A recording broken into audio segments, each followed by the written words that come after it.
একটা জিনিস আমি অবজার্ভ করলাম তোদের মধ্যে, তোরা আছিস স্টুডেন্ট লাইফে বাট স্টুডেন্ট লাইফ কাটাচ্ছিস না। মানে এরকম নয়, আনন্দ তো করছিস ঠিকঠাকই, তোরা যে কোনো অনুষ্ঠান বল, যে কোনো ফাংশন অ্যাটেন্ড করছিস, ঘুরতে যাওয়ার হচ্ছে কোথাও ঘুরতে যাচ্ছিস, আইপিএল হচ্ছে মজা নিচ্ছিস, সবই করছিস। এই সব কিছু দরকার তোদের, শুধুমাত্র পড়াশোনাটাই সব কিছু না। কিন্তু একটা জিনিস ভুলে যাচ্ছিস যে স্টুডেন্ট লাইফে তোরা স্টুডেন্ট হতে পারছিস না। স্টুডেন্ট হতে গেলে তোদের যে গুণগুলো থাকা দরকার, বেশ কিছু জিনিস তোদের মধ্যে ওগুলো নেই। সবার প্রথমেই আমি দেখছি কনসিস্টেন্টই নেই, কন্টিনিউয়াসই না তোরা। বুঝতে পারছিস কন্টিনিউয়াস মানে কি, ধারাবাহিক মানে বুঝতে পারছিস তো? তোদের মধ্যে ওই ধারাবাহিকতাটা নেই। তোরা এমনটা করছিসই না যে প্রতিদিন আসবি, প্রতিদিন ঠিকঠাক পড়া দিবি, প্রতিদিনের কাজ ঠিকঠাক করে নিয়ে এখান থেকে যাবি। কোনো একদিন যদি হয়তো ঠিক করে পড়া দিলি, পরের 3-4টা দিন নেই, এরকমটা দেখতে পাচ্ছি। বেশিরভাগের ক্ষেত্রে তো আমি পড়া পাচ্ছিই না। মাঝে মাঝে মনে হচ্ছে যেন যে আমি তোদেরকে জোর করে পড়াচ্ছি। পড়াশোনাটা আমার দরকার, আমি বোঝাচ্ছি, আমি চাপ দিচ্ছি, দিয়ে তোদের কাছ থেকে পড়াটা নিচ্ছি। তোরা ভুলে গেছিস যে ওটা তোদের দায়িত্ব। পড়া করে আসছিস, আমাকে দয়া করছিস, এরকম একটা ব্যাপার। 4টা অঙ্ক দিচ্ছি, 2টো করছিস, 5টা দিচ্ছি, 2টো করছিস। আর 2টো করে নিচ্ছিস মানে নিজের মধ্যে এমন একটা কনফিডেন্স নিয়ে চলে আসছিস যে আজকে তো পড়া পেরেছি। পুরোটা কিন্তু দিলি না, পুরো 100% আমাকে দিলি না। এই জিনিসটার দিকে একটু খেয়াল রাখিস। নিজের কনসিস্টেন্সিটা মেনটেন করবি, কন্টিনিউয়াস থাকবি।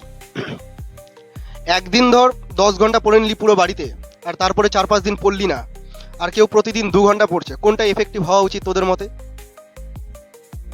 একদিন 10 ঘন্টা পড়ে তারপরে 4-5 দিন বসে থাকা, নাকি প্রত্যেক দিন 2 ঘন্টা করে নিয়মিত পড়া? অবভিয়াসলি পরেরটাই। সবাই বুঝছিস এটা, মানে ভালো মন্দ তোরা সবাই সবটা বুঝিস, কিন্তু নিজেদের ক্ষেত্রে অ্যাপ্লাই করিস না। সুতরাং কন্টিনিউয়াস থাকবি নিজের মধ্যে। এটা স্টুডেন্ট হওয়ার ফার্স্ট ক্রাইটেরিয়াই হচ্ছে এটা, যে তুই কন্টিনিউয়াস থাকবি। তোদের এই যে সময়টা, এই যে 2টো বছর, বিশেষ করে ক্লাস 11 এবং ক্লাস 12, এই 2টো বছরে যা যা কাজকর্ম করবি, যেমন কর্ম করবি, বলে না যে কর্ম করলে ফল পাওয়া যায়, যেমন টাইপের। তো তোরা এই 2টো বছরে যেভাবে নিজেদেরকে তৈরি করবি, তোর পরবর্তী যে রাস্তাটা ঠিক হবে, ঠিক ওই রকমভাবেই তৈরি হবে। যে এখন খুব ভালো করে পড়বি, সে ওই পড়াশোনা লাইনে ভালো দিকে যাবি। যে ভালো করে পড়বি না, যে রেজাল্ট খারাপ করবি, সে দেখবি তারপরে গিয়ে কলেজ লাইফ ঠিকমতো কলেজ পাচ্ছিস না, অ্যাডমিশন নিতে পারছিস না, দেখবি তোর রাস্তাটা পুরোপুরি চেঞ্জ। এরকমটাই কিন্তু হবে। এখন তুই যে সাবজেক্টটাকে ভালোবাসিস, ভবিষ্যতে ওই সাবজেক্ট নিয়ে তুই এগাতে থাকবি। তার মানে এই 2টা বছর তোকে ডিসাইড করে দিচ্ছে তুই কি করবি এখন। বুঝতে পারছিস? এই 2টা বছর তোদের ওই ছোট থেকে বড় হওয়া, আর তারপরে একদম বার্ধক্য, এই যে জীবন, এই মাঝখানে যে এই স্টেজটা, যে স্টেজে তোরা আছিস, এটাই ডিসাইড করে দিবে যে পরে তোরা এখন কি করবি। সবাইকে তাই করবে। আমি আজ এখানে টিচিং করছি, তোদেরকে পড়াচ্ছি, আমাকেও ওই ক্লাস 11 এবং ক্লাস 12-এর ওই 2টা বছরই ডিসাইড করে দিয়েছিল যে আমি কোন দিকে যাব, বলে এদিকে এসেছি। আমি আমার সাবজেক্টকে তখন ভালোবেসেছিলাম, পড়েছিলাম, বলে দেখ আজকে এই পথে। যদি তখন ওই সাবজেক্টকে ভালো না বাসতাম, অন্য কোনো সাবজেক্ট বাসতাম, সেই পথে যেতাম। যদি কোনো সাবজেক্টই ভালো না বাসতাম, যেমনটা তোরা বেশ কয়েকজন করছিস না কোনো কিছু, তাহলে পড়াশোনা লাইনে থাকতেই না। আজ কোনো কোম্পানিতে কাজ করতি 10,000, 15,000, 12,000 এরকম চাকরিতে, ডেলিভারি বয় হয়ে যেতি ছেলেরা। আর মেয়েদের তো রিলস আছেই, মেয়েদের ডেলিভারি বয় হতে হবে না, রিলস বানালেই চলবে। ফার্স্ট ক্রাইটেরিয়া এটা তোরা মেনটেন করবি, যে কন্টিনিউয়াস থাকতে হবে। সেকেন্ড, টাইম ম্যানেজ করছিস না। টাইম ম্যানেজমেন্টে বেশ কিছু জনকে আমি দেখছি সময়ে আসিস না। টিউশন 5টায় শুরু করছি, আমি 5:30, তার মানে এটা নয় যে তোরা 5:30 ঢুকবি এখানে।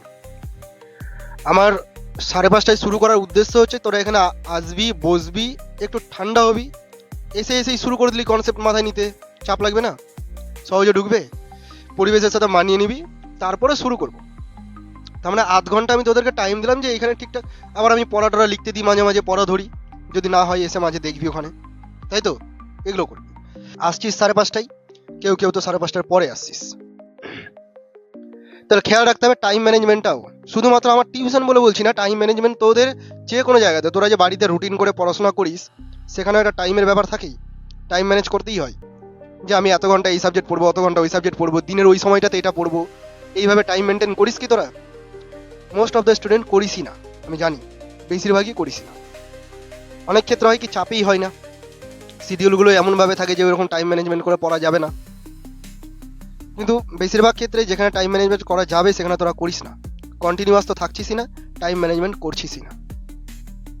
এই দুটো জিনিসের উপর খেয়াল রাখবি। আর 3 নাম্বার আর একটা জিনিস মাথায় রাখবি, যেহেতু স্টুডেন্ট লাইফে আছিস সবসময় নিজেকে এমনভাবে ট্রিট করবি যে আমি শিখতে চাই, আমি জানতে চাই। এমনভাবে নিজেকে ট্রিট করবি না যে আমি ওই জিনিসটা বুঝে গেছি, পেরে গেছি, মানে আর কিছু শেখার নেই ওখানে আমার। আমি উদাহরণ দিয়ে বলছি, আজকের পড়া নিয়েই বলছি।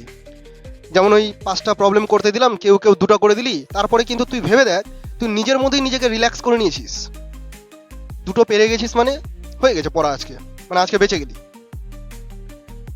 তো তুই তো স্টুডেন্ট, তোর এখনো জানার দরকার আছে। তুই নিজেকে এমনভাবে প্রকাশ করবি যে তুই জানতে চাস, তুই সবসময় আমার কাছে প্রশ্ন করবি, আমার কাছে জানতে চাইবি, তবে তো। এবার আমার সাথে যদি আড্ডা মারতে চাস, আমার সাথে হাসি ঠাট্টা করতে চাস, সেগুলো একটা ছোটোখাটো একটা অল্প সময়ের জন্য করা যায়, ঠিক আছে। সবসময় যদি ওগুলো করতে চাস, পড়ার বিষয়ে যদি কিছু না জিজ্ঞাসা করিস, কি করে হবে? তোর মধ্যে জানার আগ্রহ আসছে না, জানার আগ্রহটা নিয়ে আসতে হবে। এটাই তো তোদের এখন ডিউটি, আর তো কোনো কাজ রাখেনি, তাই না? বাবা মারা পরিশ্রম করছে, তোদেরকে এই কাজটাই করতে শুধু বলেছে, তোদেরকে আরো অন্য কোনো কাজ দেয়নি। বলেছে যাবি, শিখবি, জানবি, নিজের কেরিয়ারটাকে তৈরি করবি, এটাই তো বলেছে।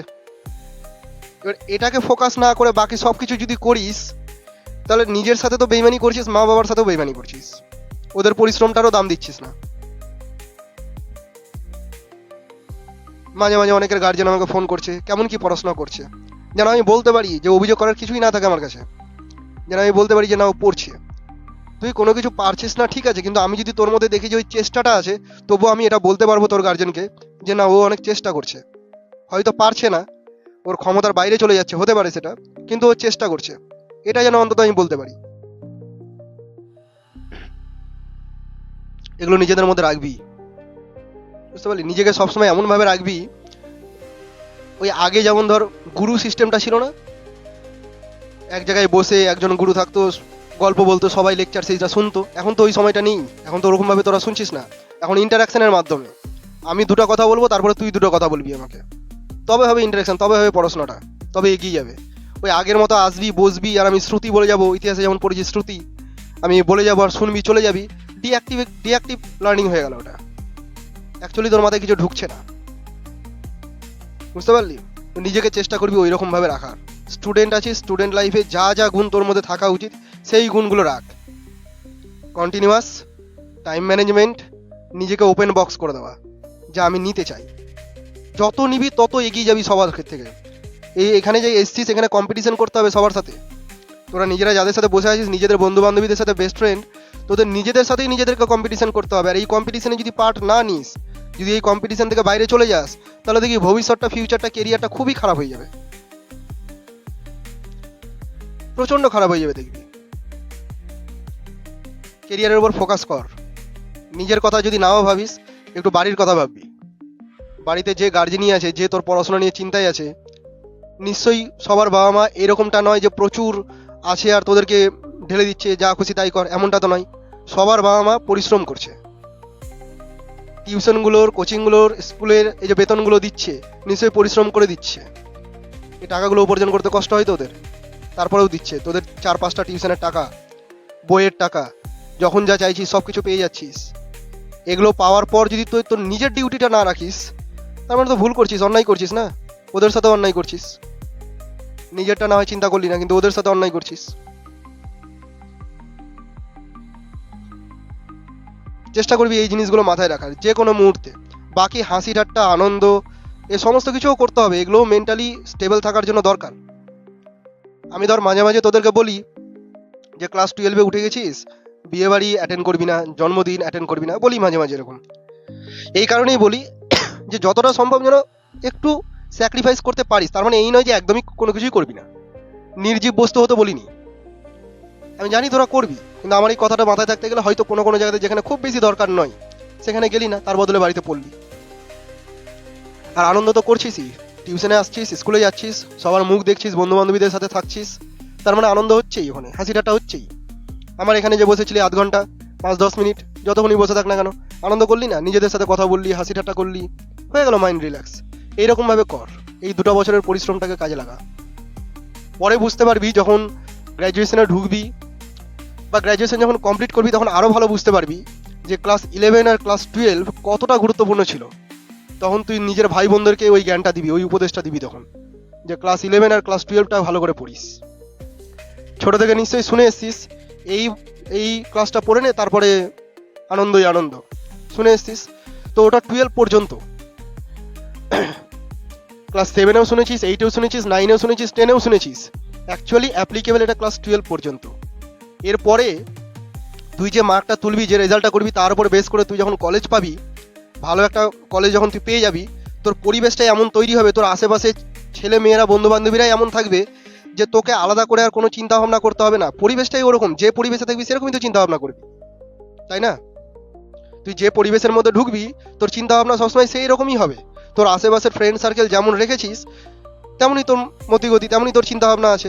তো ওরকম যদি একটা ভালো কলেজ পেয়ে যাস যেখানে অ্যাকচুয়ালি মেরিটোরিয়াস স্টুডেন্টগুলোই গেছে, তাহলে তুই ভাবতো ওখানকার পরিবেশটা, ওই মেরিটোরিয়াস স্টুডেন্টদের পরিবেশটা, তার মানে সবসময় ওরকমই আলোচনা হচ্ছে।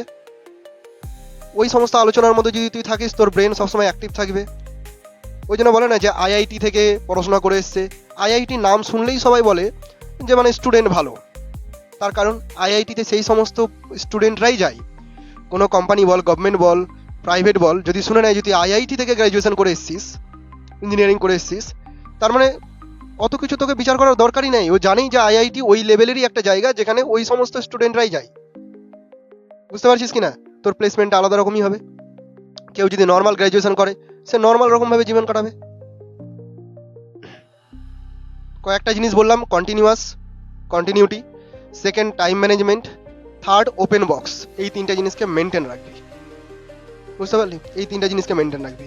আর সবসময় চেষ্টা করবি টিচারদের সামনে নিজেকে নম্র রাখার। মানে আমাদের এজের যে সমস্ত টিচারদের সাথে তোরা আছিস অনেক খোলামেলা আছিস, কথা বলতে পারিস, বন্ধুর মতো ইয়ার্কি করতে পারিস, তাই না? তবুও চেষ্টা করবি এ সমস্ত কিছুর পরেও টিচারের কাছে নিজেকে একটু নম্র রাখার। কারণ যার কাছে তুই জ্ঞান নিতে এসেছিস সে একটু হলেও, কোনো কিছুতে হলেও তোর থেকে একটু বেশি জ্ঞানী, তাই না? তোর এজটাকে পার করে এসছে, ওই সমস্ত বিষয়গুলোকে জানে, তোর সাথে মিলেমিশে যাচ্ছে, বন্ধুর মতো আচরণ করছে। এই একটা কারণেই করছে যেন তুই ওপেনলি থাকতে পারিস।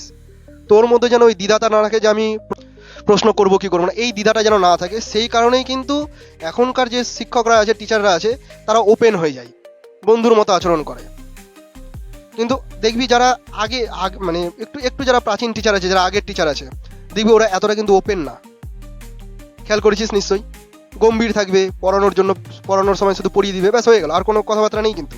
তো ওই জায়গায় কিন্তু তোরা নিজেদেরকে খুলে মেলে প্রকাশও করতে পারিস না। পারিস কি? চুপচাপ একটা ভয়ে থাকিস, কিছু বলবো কি বলবো না, যা বললো শুনে নিলাম, না পারলাম বন্ধুর কাছে শুনলাম, না হলে ফোনে চলে গেলাম, এইরকম একটা ব্যাপার থাকে। এবার যে কোনো টিচারই হোক না কেন, সে তোকে ওপেন রাখতে দিক বা না দিক, টিচারের সামনে তুই নিজেকে সবসময় নম্র রাখবি। এমনভাবে রাখবি যে তুই কিছু জানিসই না। হতে পারে এমন কোনো বিষয় আছে যেটাতে তুই ওই টিচারের থেকে একটু বেশিই জানিস, হতে পারে। এখনকার এই সময়টাতে যেমন তোরা সোশ্যাল মিডিয়া ইউজ করছিস, অনেকেই আছিস যে সোশ্যাল মিডিয়ার ইউজেসটা হয়তো আমার থেকে তোরাই বেশি জানিস। ইনস্টাগ্রাম ইউজ করা, ছোট ছোট শর্টগুলো বানানো, কারণ আমারও তোদের কাছ থেকে শেখার অনেক কিছু থাকে, কারণ আমি জানি যে তোরাও ওই সমস্ত দিক থেকে একটু এক্সপার্ট আমার থেকে। কিন্তু আমিও কোনো কোনো বিষয়ে তোদের থেকে অনেকটা এক্সপার্ট আছি। তাহলে আমার সামনে তোদেরকে একটু নম্র থাকা উচিত। যখন হাসি ঠাট্টা করবো তখন হাসি ঠাট্টা করবি, যখন কোনো কিছু শেখার বিষয় আসবে তখন নম্রভাবে শিখবি। এই নম্রতাটা কেন দরকার বলতো? তুই যদি নম্র না থাকিস তাহলে তোর মধ্যে শেখার মতো মেন্টালিটি তৈরি হবে না, তুই জিনিসটাকে ধরতে পারবি না। আমি বলতেই থাকবো, তুই বন্ধুর সাথে পাশে ইয়ার্কি করছিস, হাসি ঠাট্টা করছিস, ওকে একটু খোঁচা দিচ্ছিস। এগুলো করতে গেলে তোর মাইন্ডটা কি অ্যাক্টিভ আছে এই জিনিসটা নেওয়ার জন্য? এবার আমি এই জিনিসটা যে দিচ্ছি তোদেরকে, মানে এমন কোনো সস্তা কিছু দিয়ে দিচ্ছি যে নিলেও হবে না নিলেও হবে, নিতেই হবে, এমন কিছু একটা দিচ্ছি যেটা তুই আর অন্য কোথাও পাবি না, তাই তো নাকি? তাহলে নিজেদেরকে ওরকম ভাবেই নম্র রাখবি। ওই গল্পটা শুনিসনি, রামায়ণের রাবণের ওই গল্পটা নিশ্চয়ই অনেকে শুনেছিস, যে রামচন্দ্রের থেকেও রাবণ সব থেকে বেশি জ্ঞানী ছিল, যেটা ভগবান রামচন্দ্র নিজেই মানতেন যে আমার থেকেও জ্ঞানী হচ্ছে রাবণ। তারপরে যখন রাবণ মারা যাচ্ছে, যখন মরার পর্যায়ে আছে, সেই সময় রাম লক্ষ্মণকে কি বলেছিল, যে ওর কাছ থেকে গিয়ে কিছু জ্ঞান নিয়ে আসতে। আর লক্ষ্মণ কি ভেবেছিল, যে ভগবান রাম, ওর বিবেকের কাছে ভগবান রামের বিবেক অনেক বড়, তো ভগবান রামের কাছ থেকে জ্ঞান না নিয়ে আমি রাবণের কাছে জ্ঞান নিতে যাবো? তবুও বাধ্যতা গিয়েছিল, যেহেতু রাম আদেশ দিয়েছে, ভাই বলে কথা, গিয়ে জ্ঞান নিতে গেছিল। ওর কাছে গিয়ে জ্ঞান জিজ্ঞাসা করেছিল যে রামচন্দ্র আমাকে পাঠিয়েছে, ভগবান রাম পাঠিয়েছে, মরার আগের মুহূর্তে আপনি কি কি উপদেশ আমাকে দিতে চান? রাবণ কোনো উপদেশ দেয়নি, ঘুরে চলে এসেছিল। ভেবেছিল সত্যি ওর কাছে কোনো জ্ঞান নেই। পরে এসে যখন রাম জিজ্ঞাসা করলো যে ও তুমি যখন রাবণের কাছে জ্ঞান নিতে গিয়েছিলে তখন কিভাবে নিয়েছিলে জ্ঞান, কিভাবে চেয়েছিলে, কোথায় দাঁড়িয়েছিলে? তো বলেছিল ওর পাশে গিয়ে বুকের কাছে দাঁড়িয়ে আমি জিজ্ঞাসা করেছিলাম। বলেছিল যার কাছ থেকে জ্ঞান নিবা তার পায়ের কাছে সবসময় দাঁড়িয়ে থাকবা, সম্মানটা দেখাবা। যাকে তুই সম্মান দেখাবি না সে তোকে জ্ঞান দেবে না, বুঝতে পারলি? যে কোনো জ্ঞানী ব্যক্তি যার কাছে তুই শিক্ষা নিতে যাচ্ছিস চেষ্টা করবি ওকে সম্মান দেওয়ার সবসময়। হতে পারে তোর থেকে 1 বছরের বড়, হতে পারে তোর থেকে ছোট, কিন্তু তুই যখন ওর কাছ থেকে জ্ঞান নিবি ওই মুহূর্তটাতে এমনভাবে নিজেকে নম্র রাখবি যে তোর মধ্যে যেন ওই সম্মানজনক ভাবটা দেখা যায়, তবেই ও জ্ঞান দিতে ইচ্ছা প্রকাশ করবে, আদারওয়াইজ জ্ঞান দিবে না। আর ও যদি তোকে জ্ঞান না দেয়, ওর কাছ থেকে তুই যদি জ্ঞান না পাস, নলেজ না পাস, তার মানে তুই পিছিয়ে আছিস, তুই পিছিয়ে গেলি। ওর কোনো ক্ষতি হলো না, তুই পিছিয়ে গেলি। ওর যে এক্সপিরিয়েন্সটা, অত বছর ধরে যে নলেজটা ও গেইন করলো, সেটা জাস্ট কয়েক মিনিটে তোকে দিয়ে দিতে পারতো। তোকে ওই 5 বছর সময় কাটাতে হতো না ওই নলেজটা নেওয়ার জন্য, তাই তো? তুই যদি নিজেকে ওরকম নম্র না রাখিস তাহলে কিন্তু নলেজটা পাবি না। এই কারণে কথাটা বললাম, যখন আমি পড়াই তখন আমি খেয়াল করি যে অনেকেই নিজেদের মধ্যে কথা বলছিস, গল্প করছিস, অনেকেই ওকে একটু খোঁচা দিয়ে দিচ্ছিস। বাচ্চামো একটা স্বভাব থাকতেই পারে, কিন্তু খেয়াল রাখবি তুই কোন জায়গায় আছিস, কোথায় আছিস, কি করতে এসেছিস, তোকে কি জন্য পাঠানো হয়েছে। তারপরে সেই নম্রতাটা মেনটেন করে শিখবি, তাহলে দেখবি শেখার সময় তুই একদম ঠিকঠাক 100% পারফেক্টলি শিখে যাচ্ছিস। এবং বাড়ি থেকে যখন ওই জিনিসটা পড়ছিস তখন অত চাপও লাগছে না তোকে, কারণ তুই পড়ার সময় মন দিয়ে শুনেছিস। আর এখানে যেমন তেমন ধর 2টো ওয়ার্ড শুনলি আর 2টো ওয়ার্ড ওর সাথে গল্প করেছিলি, তারপরে আবার 2টো ওয়ার্ড শুনলি, তো একটা গ্যাপ তৈরি হয়ে গেল। বাড়িতে গিয়ে তুই পরে ওটাকে ম্যাচ করাতে পারবি না, লিঙ্ক করতে পারবি না পড়ার সাথে পড়া, বুঝতে পারলি? এই সমস্ত জিনিসগুলোর উপর ফোকাস করবি। চল এবার আমরা প্রবলেমে ঢুকি।